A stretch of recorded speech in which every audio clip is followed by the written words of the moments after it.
What's up, guys? Welcome to the channel. Today I'm going to be showing you how to install a torque converter or a stall converter in a LS1 car. So obviously I'm going to be using my 2002 WS6 Trans Am, and some of the reasons that you're going to want to stall is, of course, so you can do burnouts like this.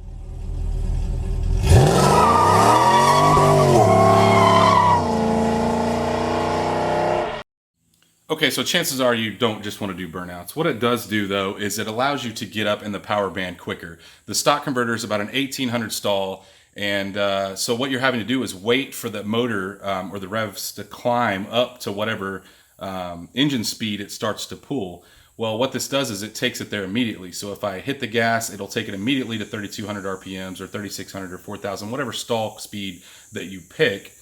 And it drastically drops your ET at the track, and that's if you do have the tires to put underneath it, because it will just blow the tires off. But if you do have the tires, it will drop massive amounts. I've seen up to a second, some people more, some people less, of a drop in quarter-mile ETs when you put a stall converter in. Of course, your 60 foot goes down, you can get out of the hole quicker. So what I wanted to do is show you guys kind of a step-by-step, and I'm doing a couple things here. I'm going to be putting the stall converter in, obviously, but I'm also going to be changing the fluid in the transmission.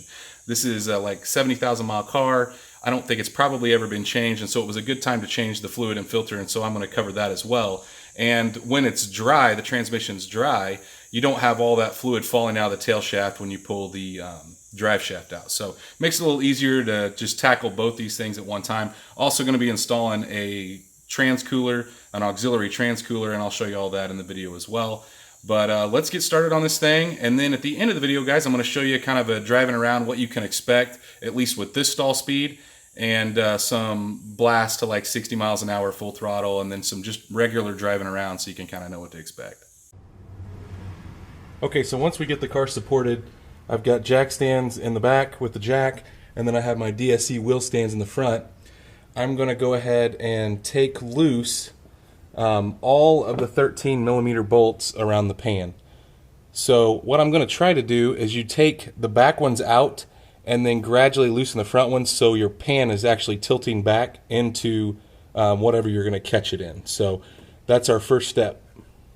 I wanted to give you guys a look at how I loosen the pan. So I've actually only got one bolt in the front, but what I did was gradually work my way down to where it all tilts to one side.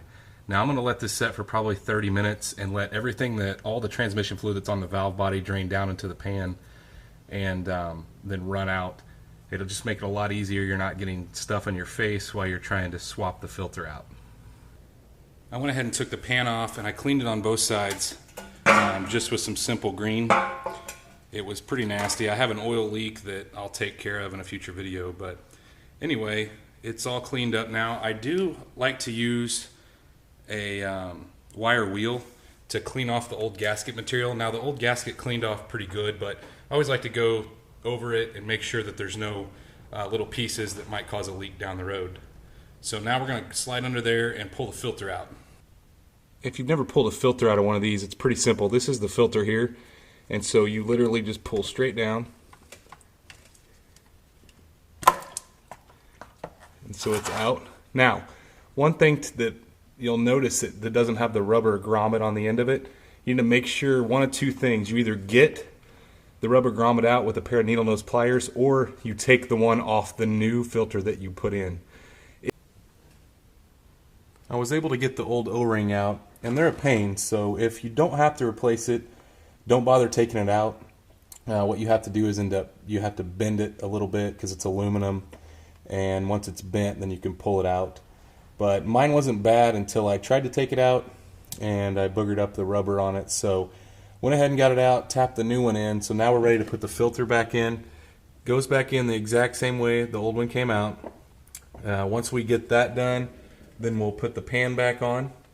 So for the pan, I went ahead and put the gasket on, and I run the bolts up through just so none of the holes get misaligned. Now on the opposite side where your shift selector goes, I leave those out, and those are two longer bolts, so make sure that you take note of that when you took it apart. Those are the ones that go back in that spot. So we're ready to put this back in place and start to snug these up. Once we get the pan back on, you need to go ahead and torque these bolts, all 16 of them, to 9 foot-pounds. So what I did was I kind of started in one corner and then went to the opposite corner. You don't have to torque these, but just don't over tighten them because you'll ruin the gasket. But 9 foot-pounds is what General Motors calls for. Now we're going to move back and unhook the drive shaft. So the drive shaft has 4 11mm bolts. Try to get my light over here so you can see what I'm talking about. You can see them right there. There's 4 of them. And sometimes you do have to put it in neutral, move the drive shaft, and then put it back in park in order to loosen these up. But I think I might be able to get to them from here. If not, I will have to spin it, get all 4 of those out, and then we'll be able to get the drive shaft out of the way. Once the drive shaft's out of the car, we're going to move on to the starter. Now the starter has 2 13mm bolts, 1 on each side. Once you get it out of the way, and before you take the starter loose, make sure that you unhook the battery. You don't want to accidentally arc across the wires to a ground. So make sure your battery's unhooked. Take the 2 13mm out. It will pull straight out, and then we'll be able to get to the 2 bolts on the top side of it. So the wire that comes from the battery, and then the trigger wire from the ignition.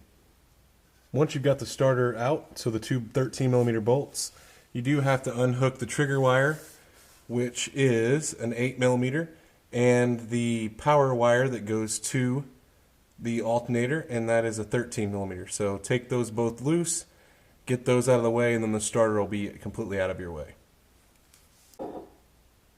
The next thing we need to take out is this 10mm bolt that holds this plastic plate around the starter housing. So just take that 10mm bolt out, take this plastic piece out of the way, and then we'll move on to the torque converter bolts. Okay, so now that the plate is out of the way, the next step requires a couple things. The first thing we're going to have to do is we're going to have to get the torque converter bolt, one of 3 anyway, around to where we can get it loose. So in order to do that, you need to put the car in neutral. You need to get a 24mm and put up on the crank snout. So the 24mm to turn the harmonic balancer. Once we turn it, you're going to at the same time watch to make sure that you can access the first bolt. Now the best thing to do is loosen it, each one individually, and just loose so they're able to turn freehand. That's 15mm is what the outside is. If you can get something to unlock it in the center, it's 8mm in the center. I was not able to loosen it by the center piece, so I used a 15mm on the outside. So once we get all of them loose, now like I said, you just want to loosen them. You don't want to run them out too far or they'll catch as you're turning it around. And then we can get each one out individually. So we'll spin the crank, get one out, spin the crank, get the next one out, and then finally spin it for the last time and get the last one out. Once we got all those out of the way, then we'll move on to the next step. Once the torque converter bolts are out, we're going to move on to the actual torque arm itself. So the torque arm, if you have a stock torque arm, it bolts to the end of the transmission. So we need to undo that in order to get the transmission to drop. So there's 3 15mm bolts, and they go through all the way. It also holds the exhaust bracket. So take that all out, and then kind of take note at how it goes the way it sandwiches around. This bushing sandwiches around on this side. Pretty easy to put back together, but anyway, make sure that you take these all completely out. You may not be able to get the top one out until the transmission comes down, but at least get them all loose, and the ones you can get out of the way. Once we have the torque arm mount disassembled, and like I said, I was not able to get that top bolt out, and I can't get the bracket completely out, but the actual arm itself is loose, and I got the bushing out of the way, so you'll see it kind of sandwiches together. You can take it apart, get this out of the way. Our next step is to take the 18mm transmission mount bolt or nut loose in the center. I'm going to take it completely out, and then there are 15mm. Sorry, I'll see if I can get over here. 15mm. There's 4 of them, 2 on each side for the actual bracket itself, the transmission mount. So get those out of the way. and the transmission is going to start to lean. And what it'll do is it'll lean on the motor mounts, so you're fine to go ahead and loosen these and even take them all the way out. Once I took the 15mm bolts out of the bracket's now out of the way, and the transmission, you can see, is starting to sag in the back. So that's what we're wanting in order to access those top bolts. I did go ahead and take the bracket off here in the back of the transmission for the torque arm to get it out of the way. Like I said, the bracket that actually holds the transmission mount bracket, it is out of the way. So now we're ready to move on. Once the transmission's down like this, we need to go and unplug everything. So there's a plug on the passenger side here, you can see. There's a speed sensor on the back of the transmission, and then get your O2 sensors out of the way. And on the other side, we're going to unhook this guy here on the side, and we're going to unhook the two 13mm bolts. Now I know we just put those in, but we're going to go ahead and take those out, and this just pops off the side. It's just a little ball socket, and then we're going to get the lines unhooked from the top. There's also a vacuum line on the top side, and then for the transmission lines, on the transmission lines, there's a little sleeve that goes around. You can see that, it's brown. But anyway, you pull that sleeve back and there is a pin similar to what holds like a window crank on a door. And all you have to do is take that pin out. You do not have to unbolt those. Once you take that pin out, those lines will pull straight out. And I'll show you when I finish up what it looks like, so you kind of have an idea. These are the two pieces that I pulled out of the transmission line. And as you can see, I used a pick. If you run the pick down behind it, you're able to pull these out, and then the transmission lines will, like I said, just pull straight out. Now when we get the transmission down, we're going to snap these back on, so it makes reinstallation pretty easy. But I wanted to show you guys kind of what they look like and what you were dealing with. Once we get all the wiring out of the way, we're ready to start taking the bolts out of the transmission. So you're going to need at least a couple foot extension and a swivel, and they're 13mm, and there's 8 of them. So I generally start at the top. I leave the bottom 2 for last. So there's one at top dead center, so at the 12 o'clock position. Then there's one just down on the right hand side there, and then of course this goes all the way around. You can see there's 2, one on the very bottom. I leave that for last, and we're going to go all the way around, getting each one out. So like I said, I leave the very bottom 2 for last because I don't want the transmission falling. I want to be able to get something underneath it. But anyway, go ahead and take all the top ones out. You can loosen them all if you'd like. It is 13mm. You're going to need, generally I use a couple extensions with the swivel. And then sometimes I'm able to not have to take the transmission tube out, which is a 15mm, right above one of the bolts that you're taking out there. Sometimes it's easier to take that out. If you have an issue getting it back together, go ahead and take that out. It is just a 15mm bolt. Now I have all the bolts out, all the way across and across the bottom. I have, before I took those last 2 bolts out, I did support it with a jack. Now this isn't going to help a ton, but it's going to kind of keep it balanced as we're wiggling back and forth to get it loose. So what we're going to do is on the tail shaft, making sure you're out of the way, you're just going to wiggle back and forth and kind of pull back, and it'll pull off the dowel pins, and then we'll lower the jack and get the transmission down. Okay, got the transmission off, the dowel pins, got it down on the jack, and what I did was I had somebody else help me with the jack, so it does help if you have 2 people. You can do it by yourself, but it's just a little more cumbersome. I put it on a piece of cardboard, slid it out the side, and now we are ready to take the old torque converter out. Literally all you have to do is pull, put your hands back behind and pull the old converter out, get it out of the way, and then we're ready to put the new one in. Okay, the old converter's out, and here's the new converter. As you can see, there's a huge size difference in between the two. This is a Yank 3200. Never ran one of these before. I've ran a Yank 3600 and a Yank 4000. but we're going to try this 3200. So in order to put this in, of course, you need to take the cap off. I'm going to transfer it over to the other one, keep the fluid out of the way. You're going to put this on, and you're going to listen for 3 clicks. So you're going to turn it back and forth, and I'll try to show you guys at the same time that I'm doing it. So literally put it up here. There's 1 click. There's 2. And there's 3. Okay, so you want to spin it back and forth, making sure that you get it all lined up with the splines. Like I said, you're listening for 3 clicks. And the reason you do that is there are 3 sets of splines that this has to line up with. So you want to make sure it's completely seated. If you do not get it completely seated, it will smash your pump when you go to put the transmission up there. So don't do that. Make sure that you listen for the 3 clicks. And generally you can tell based off of where the converter is in the transmission as far as depth. But if you're putting it up there and you lean the back of the transmission too far, sometimes it has a tendency to fall out. It generally doesn't, but it could. So make sure that you push it back up in there if the transmission does get tipped forward. So now we're ready to put this back in. The other thing you want to make sure of is that if you didn't get bolts that came with the converter, generally they send them. If you didn't, make sure that you get these right now.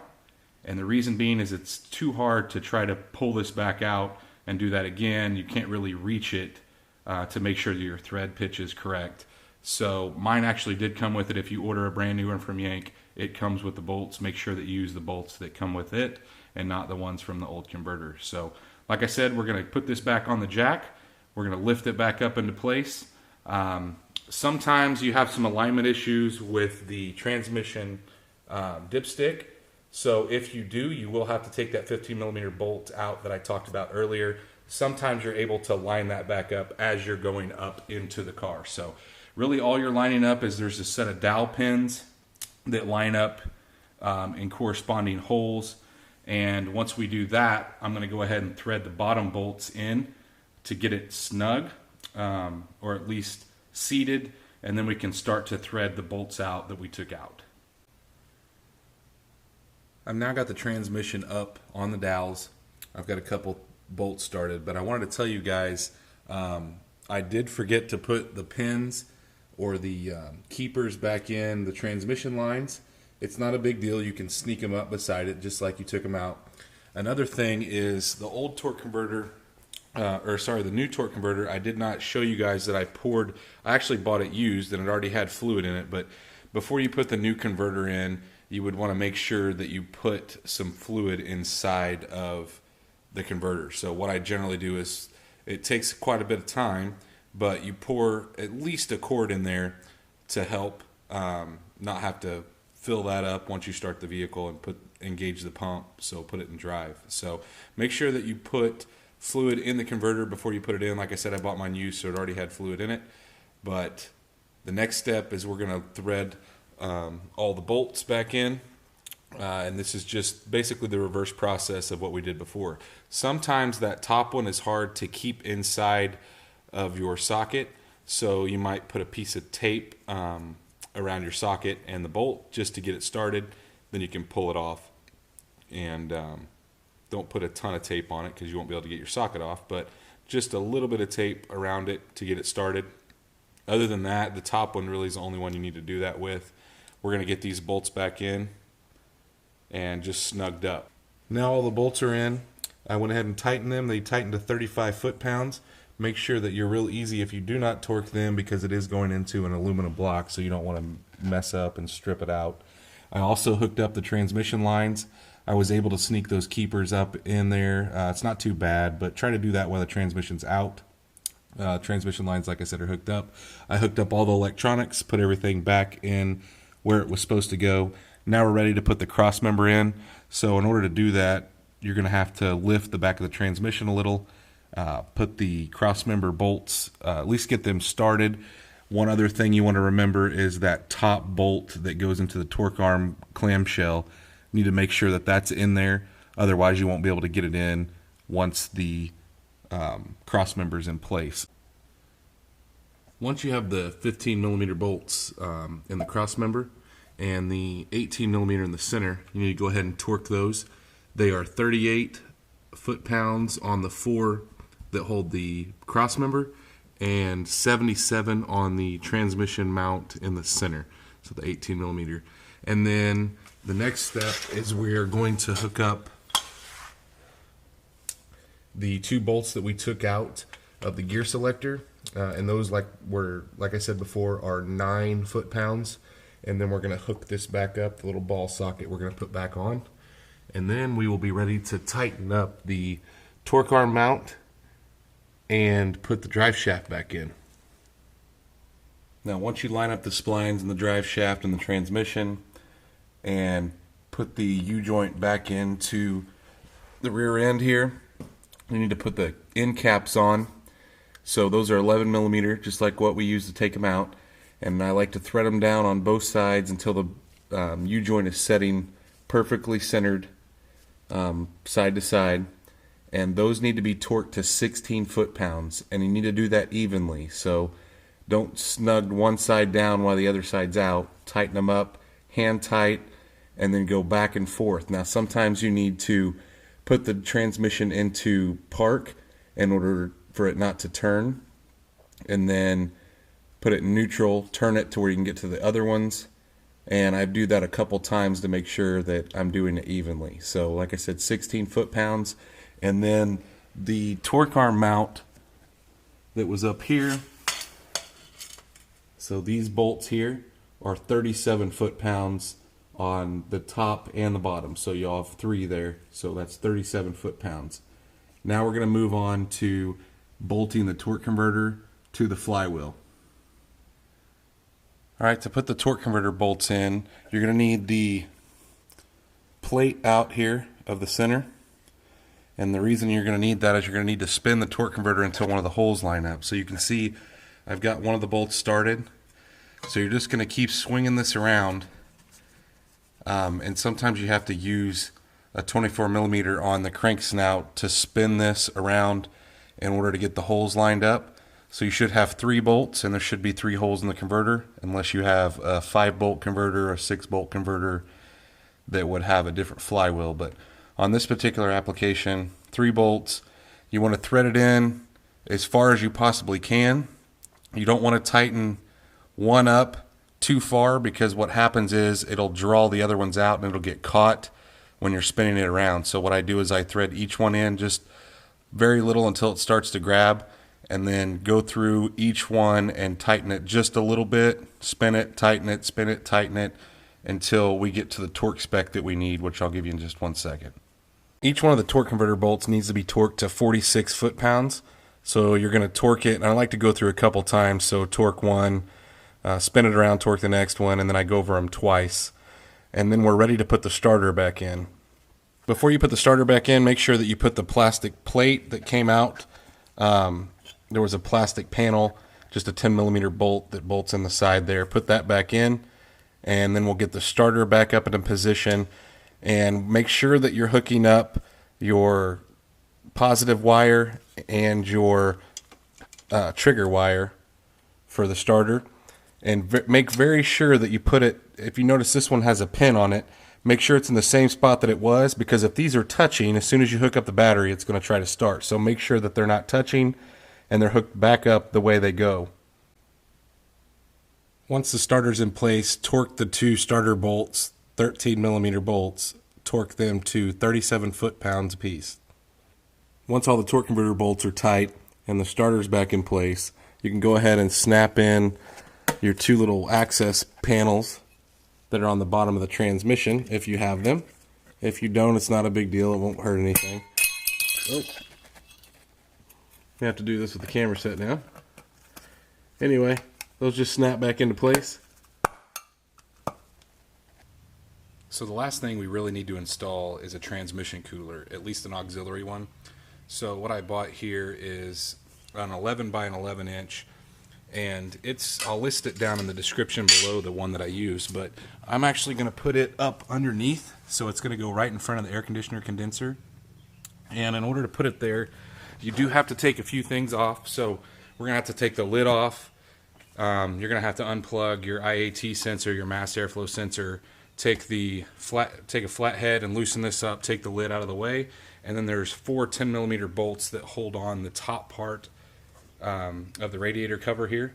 Take that out of the way, and then we'll be able to reach in between and feed in the pieces that hold this in place. Now, not a lot to it, and then we're going to hook up the lines, so on the top and the bottom side, into the factory lines. So basically we're going to cut, I'll show you what I'm talking about here. We're going to cut into the factory lines, which are these two guys here, and I'll probably cut in a little higher, but those are the two lines that we're going to tap into in order to run the lines from the auxiliary piece. So, and I'll show you kind of pieces and bits when I'm going through here. I wanted to show you guys kind of the way it's mounted, so you can see it's setting in front of the air conditioner condenser, and you run some pieces through the back side, and you have just enough room. What I do is I poke them through the front side first so I can see where they need to be fed through on the back side, and then there's pieces of foam that go in between. That's kind of hard for you guys to see, but I'll show you from the underside too. At this point we're ready to put the lines on. I haven't tightened this down. I just wanted to make sure I had enough room to twist the ends on, but anyway, that's the way it's mounted. Get nice cool air, and I've never had any issue with the car overheating with it being in front of the radiator or the air conditioner condensers. It's completely mounted now. All the tabs are tight. I did, once I got it positioned where I want it, little tabs or pieces that go through, they kind of look like a zip tie of sorts. I pulled it back out, I tightened up the lines that go into it, I hook this in a loop, and it goes around inside the passenger side of the radiator, and then it comes out here. So the next step is I'm going to show you where I'm going to tie into the factory lines, because what I'm going to do is I'm actually going to use the factory cooler as well as this cooler. So that's our next step, to tie into the factory lines. Alright, to hook that up, I went ahead and took the transmission line off of the radiator, so the very top one. Take it off. I've got it ran down underneath the car, just hanging here. That's it right there. And it's going to have some dripping out of it, so get a towel. But what we're going to do is I'm going to take that line loose. If you can see, there's a clamp right here. I'm going to take that clamp off, remove this hose completely. That's going to be one of my tie-in points there. And so I'm basically going to cut the hose to length. I'm going to connect it to that where I unhook the clamp. And then it came with an extra piece. The actual cooler came with a piece that threads into the radiator. And so that's the piece I'm going to use for the top. Now you do have the option, and I've done in the past, you can cut this and hook into that. But if you ever wanted to go back to stock, obviously that's not the best option. So either way, that's how we're going to tie into those lines, and make sure that you obviously clamp them. Here's what the final product looks like. You can see that I had the line that runs up to the top, and then the other line comes and cuts in like where I said it was going to, where we unhooked the old line, and we're now ready to fill it with transmission fluid. Now I did put a new converter in. Generally it takes almost 12 quarts when you're filling it up for the first time, but you know, you do have an added coolant line, and you have an added auxiliary cooler. So before I put this back, obviously start filling it up, I've got to put the lid and the radiator holder back on. Make sure that your condenser setting back in the tray that's built into the side of your radiator. But we're ready to button this up, start to put fluid in it, and we're going to give it a test. So to fill the transmission, you're going to take the dipstick tube out, and you're going to put in a long funnel, and I'll list this down below, but this actually fits right in the dipstick tube, and so what we're going to do is use that to fill it. Now, this transmission completely dry takes about 12 quarts, so just so you know, obviously since I changed the filter, we're going to be pretty close to that. Now, I did buy a used converter. It did have fluid in it. I recommend pouring fluid into the converter beforehand. And we also added that auxiliary cooler down here, so that's going to take a little bit more. But I would have at least 12 to 14 quarts. And so I'm going to start with 10, or actually I'm going to start with about 8 or 9. And I'm going to start it up, and I'm going to run it through the gears with the back tires off the ground. Once the transmission and the engine's up to temperature, then I'm going to check it, and I'm going to repeat that process over and over until it's in the proper operating area. You always want to check the transmission when it's warm, and we want to run through the gears to make sure everything's working correctly. Then we'll take it out, drive it around, bring it back, check it one last time, and we should be good. The transmission's completely full now. Took it out, drove it around a little bit, everything checked out, fluid's right where it needs to be. Like I said, you do want to check it warm. So now I'm going to show you guys kind of what to expect when you're driving this thing around as far as RPM, speed, what it's going to look like, kind of how it's going to feel. So when you're driving this thing around like normal, I mean, you can still tell it has a stall converter in it, but you also, you know, it seems pretty normal. It's pretty tame. So I went with, like I said, a 3200 stall, and it's kind of small in the LS1 world. Most people would go with a 3600 or a 4000 stall, but I wanted something that was a little tighter, you know, wasn't so hard to get started if you're at a stoplight. You know, it still locks up when you're on the highway, and I'm going to show you guys some of the RPMs, like just cruising around, and then I'll show you some RPMs at it, like giving it some gas.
Okay, so as you can see, this is probably one of the best modifications you can do to an automatic. I actually think it's the single best modification to an F-body that you can do if it is an automatic. It makes it so much more fun to drive. It drastically reduces the times at the track. And, you know, I wanted to show you guys that this could be done on the ground. You know, I have a lift, I have access to a lift. I decided to use just jack stands so you guys can see that this can be done in a garage. It does help if you have an extra hand just to help you balance that transmission, getting it in and out. That's probably the only thing you really need help doing. Other than that, it's a pretty straightforward process. If you take your time, go through all the instructions, do it right, you can do it easily. But if you like this video, guys, please smash that thumbs up button. Go down and subscribe if you haven't already. Hit the little bell icon, that way you know every time I drop a new video. Also, if you have any questions, drop them in the comments down below. If you want to see a different video, drop that in the comments down below. You can also hit me up on Instagram, it's TWA Motorsports, or you can email me at twmotorsports@hotmail.com. Stay tuned because we are getting really close to taking this thing to the track to see what kind of improvements we make.